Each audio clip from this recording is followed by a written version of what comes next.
All right, boys and girls, we got a big heavy haul today, man. Lots of parts on this next series the next part of this build series. Very excited. Some of these boxes I haven't even opened yet, so I'm going to start off with a box that I have opened and quickly talk about the parts that I've ordered and what they're going to do. Damn, this shit is heavy. As you would already guessed from the branding, this is yet another package from Tourette's, I don't know what the fuck, but Tourette's Engineering, legit manufacturer of performance goodies, especially suspension goodies for Porsches. They've got various kits and packages for GT4s. I sort of did a step-by-step kind of thing. So for those of you who've seen my previous videos, you know I have rear toe links, not from Tourette's, from another manufacturer. I've got front camber plates from Tourette's. Obviously I've got shims for the desired alignment setting. And yeah, that's kind of what it is right now. So what I have gone ahead and done is purchased a bunch of stuff. So my front drop links needed to be replaced. Those are essentially the shit that holds your sway bar together. So rather than replacing it with OEM rubber bushings, I guess, I went ahead and ordered this motorsport inspired piece from Tourette's Engineering. And because I got the front drop link set, you guessed it, I got the rear drop link set as well. So again, it's going to be front and rear sway bar adjustments that should help. It's one of those while you're in there kind of mods, I guess. Alright, so these are effectively the front tie rods. So from what I understand, the more negative camber that you dial in, you are sort of reaching the limits of what is safe engagement for your factory tie rods. So I got these, and again, these should get rid of some of the factory rubber bushings and stuff, make for a more direct steering feel, which I've been having some issues with. Check out my last video for more information on that. And I've got front thrust arm bushings. These are caster adjustable. So again, once you start dialing in some good amounts of negative camber, your caster sort of gets out of whack. These will help with that. And again, no rubber, more direct race car feeling steering, turn in, that kind of stuff. So very excited about this. Let's put this to the side for now. Bring on the big boy.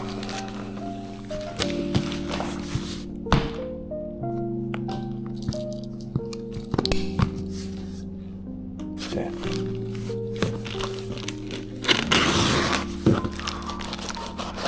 Favorite part.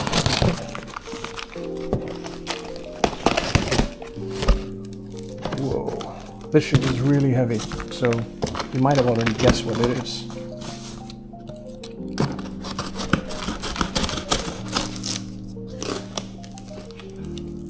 Whoa. PFC brake rotors. So my front brake rotors are due for a change, and you know, the factory OEM brake rotors are pretty damn good, but they are cross-drilled. And for those of you who are serious about tracking their cars, especially in hotter climates, cross-drilled rotors have a tendency of cracking. Particularly if you're not the best at cooling down or warming up your brakes.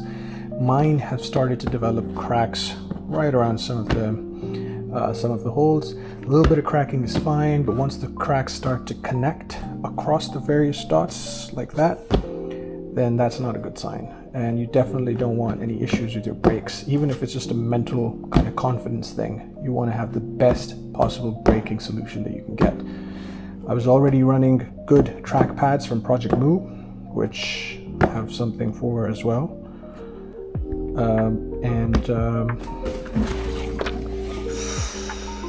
Check this out. So I'm not going to unpack this. We'll do it later.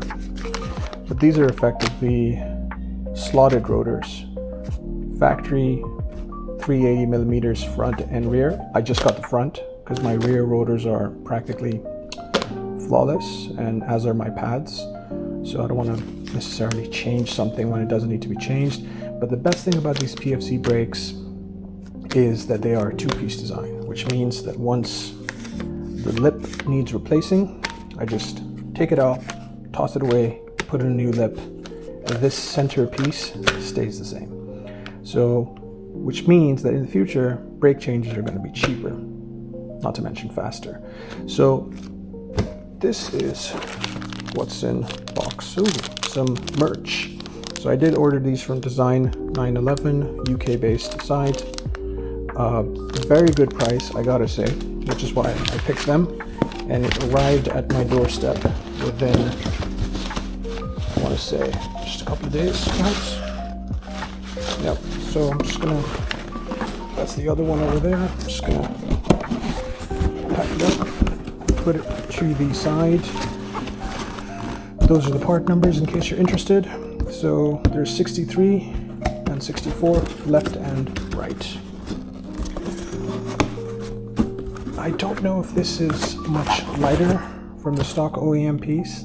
It might be, in which case double benefits, because less unsprung mass means better everything, really. Better acceleration, better turning, handling, all of that good stuff. All right. What do we have behind door number 3?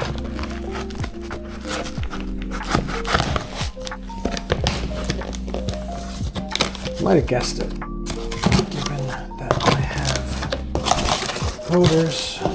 Damn, some more merch. Design 911. Some brake pads for the front as well, right? Because why not? PFCs as well. These are the Compound 11. So again, perhaps one of the more popular brake pads for your GT car. GT3s, GT4s tend to be, from everything that I've heard in the forums, they tend to be great. Yeah, I mean, they're brake pads. They're dark charcoal pieces of metal and brake compound, whatever the hell it is. So I'm not going to open it up, but you get the vibe, right? No compromises. I like that. So now that I have all of this stuff ready, I'm going to be booking in some time at the trusted garage that I go to for all of my GT4 needs, and I'm going to be having them install, and for the alignment I may have some special plans, so stay tuned for all of that. Alrighty, see you when I see you. There she goes. Cool little setup. The guys at Project 11 have gone over here. Really recommend this place. Discovered them by accident, but what a pleasant accident that was.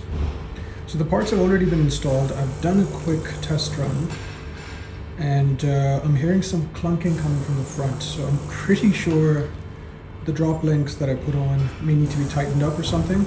It could just be the fact that we've got solid bushings now and this is just the new kind of normal. But we'll find out soon enough. 2 hours later.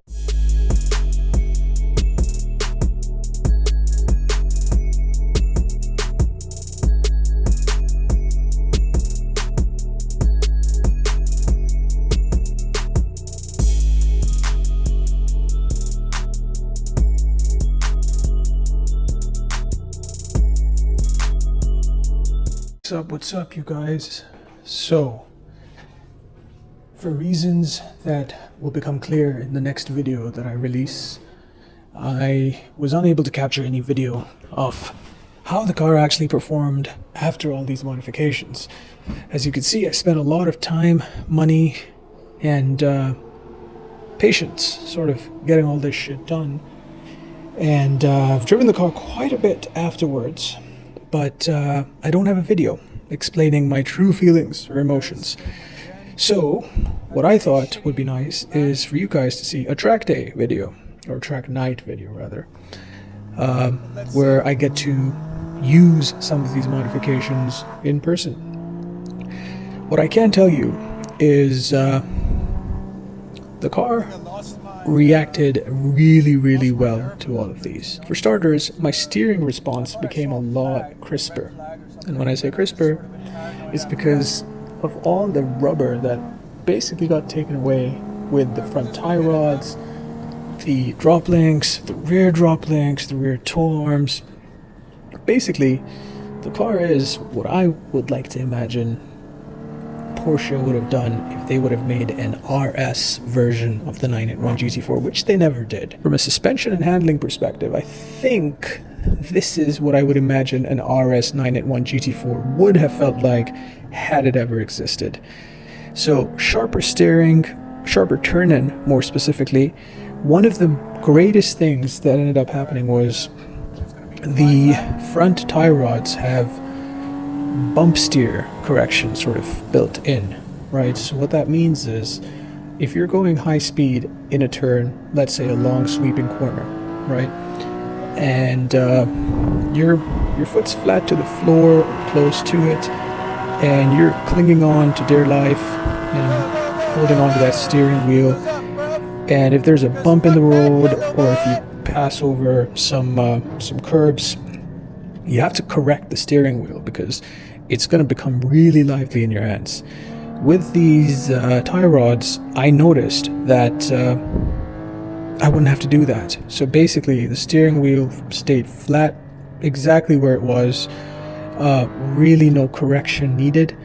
And that obviously allows you to take corners much faster, but it builds a lot more confidence in the car. So I think that was one of the biggest changes that I noticed. What else? Yep, you can dial in camber a lot more, so more camber, better cornering. How were the brakes? Well, the brakes were, I think, not much of a difference in terms of the rotors, of course. I think the rotors really make themselves known once you really get on them. After many laps, they can resist fade, and they're obviously cheaper to, they last longer, cheaper to replace in the long run. So all of those things that I don't expect to sort of benefit from after one track day, but good to know. The pads are interesting. So this compound, the PFC 11 compound, definitely have a much stronger bite than the Project News that I was running. PFC 11's well known in the Porsche community, and I can see why. Amazing initial bite, good fade resistance, got up to temperature fairly quickly, and most importantly, because I do not change brake pads between track days in normal road driving. Noisy on the street, but definitely bearable, nothing crazy at all. So that was one of my biggest concerns, is that they would squeal like a pig, but they did not. They were squealed like a very subdued, well-behaved pig. So bearable. Ooh, one last thing. Once all of these parts were changed, the NVH, right, for normal use, day-to-day driving, did increase. So a bit more road noise, definitely. And some weird clunking noises here and there when going over a speed breaker or bump or something. So do bear that in mind if you're someone who's really sensitive to that. I was perfectly fine with it, to be honest, because it's a GT product. It's not refined or comfortable to begin with, so who the fuck cares if it's even worse? But all in all, 2 thumbs up. Let me know in the comments if there's anything specific that you want to know about these mods. If you want to know about where I got them, how much I paid for them, would I do anything differently? I now have enough seat time to actually tell you if that is the case. Anyways, guys, see you on the next one, and sorry for my late video posts. I do intend on getting back on the horse and being a bit more consistent in the future. Bear with me, please. Peace.